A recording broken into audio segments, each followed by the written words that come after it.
Hello बच्चों, ये question आपका ऑसिलेशन चैप्टर से एग्जांपल नंबर 13.7 है। ठीक है, देखिए क्वेश्चन में क्या कह रहा है हमें। A block whose mass is 1 kg is fastened to a spring. मतलब एक ब्लॉक है जिसका मास 1 kg है और वो स्प्रिंग की मदद से क्या हो रहा है, मूव कर रहा है। मतलब इस फास्टन का मतलब मूव कर रहा है। ठीक है, स्प्रिंग की मदद से मूव कर रहा है। फिर लिखा है the spring has a spring constant of 50 Newton पर मीटर। देखो स्प्रिंग का स्प्रिंग कांस्टेंट कितना दे रखा है, 50 न्यूटन पर मीटर हमें गिवन है। आगे लिखा है the block is pulled to a distance x is equal to 10 centimetre from its equilibrium position. देखो ये जो ब्लॉक है, ये ब्लॉक स्प्रिंग के साथ ऐसे कनेक्ट है। यहाँ पे ये एक रिजिड वॉल है। हमें इस ब्लॉक को जो है 10 सेंटीमीटर पुल करना है। ठीक है, फ्रॉम इट्स इक्विलिब्रियम पोजीशन। ये तो उसका इक्विलिब्रियम पोजीशन है, तो इक्विलिब्रियम पोजीशन से 10 सेंटीमीटर मुझे उससे पुल करना है। तो मान लो यहां से लेकर के यहां तक ये 10 सेंटीमीटर है। ठीक है, तो इतना मान लो मैंने 10 सेंटीमीटर से पुल कर दिया। तो आप ऐसे भी समझ सकते हो। देखो ऐसे इस तरीके से ये स्प्रिंग क्या होने लगा, एलोंगेट होने लगा। और ये स्प्रिंग पहले यहां पे था, इसका यहां पे था स्प्रिंग। स्प्रिंग का ये ओरिजिनल लेंथ था, अब स्प्रिंग क्या हो गया, 10 सेंटीमीटर थोड़ा लंबा हो गया। अब इतना पुल करने के बाद मुझे क्या करना है, इसे रिलीज कर देना है। तो जब मैं रिलीज करूंगा तो ये स्प्रिंग, ये जो ब्लॉक है, ये ब्लॉक क्या करेगा, इस तरफ आएगा, मीन पोजीशन की तरफ आएगा। ये उसका मीन पोजीशन है। फिर उसके बाद देखो ये तो 10 सेंटीमीटर था, तो देन वो अगेन कंप्रेस भी करेगा। तो वो कंप्रेस भी क्या करेगा, 10 सेंटीमीटर तक वो कंप्रेस भी करेगा। ठीक है, जितना मैंने उसे इलोंगेट किया उतना ही वो कंप्रेस भी होगा। तो इस तरीके से ये उसका एक्सट्रीम पोजीशन है, ये उसका एक्सट्रीम पोजीशन है, ये उसका मीन पोजीशन है। तो यहां से लेकर के यहां तक 10 सेंटीमीटर है, यहां से लेकर के यहां तक 10 सेंटीमीटर है। तो ये 10 सेंटीमीटर क्या है, उसका एम्पलीट्यूड है। क्या है, amplitude. Maximum displacement of block, block का जो मैक्सिमम डिस्प्लेसमेंट होगा उसी को एम्पलीट्यूड बोलेंगे। तो यहां पे मैं लिख देता हूं, एम्पलीट्यूड को ए से रिप्रेजेंट किया जाता है। यहां पे एम्पलीट्यूड आपका 10 सेंटीमीटर है, तो इसे अगर मैं 100 से डिवाइड करूंगा तो ये मीटर में कन्वर्ट हो जाएगा। ठीक है, तो इतना क्या है, उसका एम्पलीट्यूड है। आगे क्वेश्चन में हमें क्या कह रहा है, at x is equal to 0 on a frictionless surface. यहां पे जिस सरफेस पे ये सिंपल हार्मोनिक मोशन कर रहा है, ये टू एंड फ्रो मोशन कर रहा है ये ब्लॉक, वो उस सरफेस को हमें फ्रिक्शन लेस कंसीडर करना है।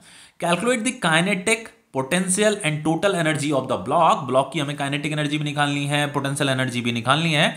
When it is 5 centimetre away from the mean position, जब पार्टिकल 5 सेंटीमीटर अवे रहा होगा मीन पोजीशन से। देखो मीन पोजीशन तो ये है, मान लीजिए पार्टिकल यहां पे ऐसे ऐसे ऑसिलेशन कर रहा है। ठीक है, ये ब्लॉक है यहां पे, और ब्लॉक इस तरीके से यहां पे क्या कर रहा है, इस तरीके से, ये उसका मीन पोजीशन है, तो इस तरीके से ऑसिलेशन कर रहा है।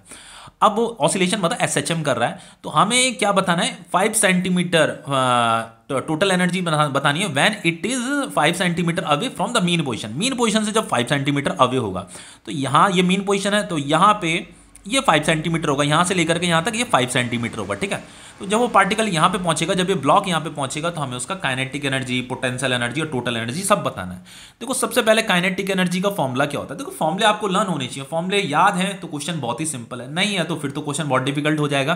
फॉर्मूला क्या होता है काइनेटिक एनर्जी का, हाफ के ए स्क्वायर माइनस एक्स स्क्वायर। ठीक है, ये पता होना चाहिए आपको। चलो जस्ट वैल्यू पुट करनी है, बाकी कुछ नहीं करना है। हाफ लिखा, के का वैल्यू कितना दे रखा, 50 दे रखा है। ए का मतलब क्या होता है, एम्पलीट्यूड होता है, मैक्सिमम डिस्प्लेसमेंट ऑफ ब्लॉक। ठीक है, ये कितना दे रखा, 10/100, यहां 10/100 लिखिए का होल स्क्वायर, माइनस एक्स का मतलब जिस डिस्प्लेसमेंट पे हमें उसकी काइनेटिक एनर्जी बतानी है। तो हमें 5 सेंटीमीटर पे उसकी काइनेटिक एनर्जी बतानी है, तो यही क्या है, आपका एक्स है। तो x यहां पे कितना दे रखा है, 5 सेंटीमीटर दे रखा है, तो 5/100 कर दूंगा तो ये मीटर में कन्वर्ट हो जाएगा। तो इसी को यहां पे 5/100 का होल स्क्वायर। ठीक है, सॉल्व करते हैं, ये 1/2 हो जाएगा, ये 50 हो जाएगा, ये 10 10 जा 100 डिवाइडेड बाई क्या हो जाएगा, ये 10,000 माइनस 25 डिवाइडेड बाई क्या हो जाएगा आपका, ये भी हो जाएगा आपका 10,000।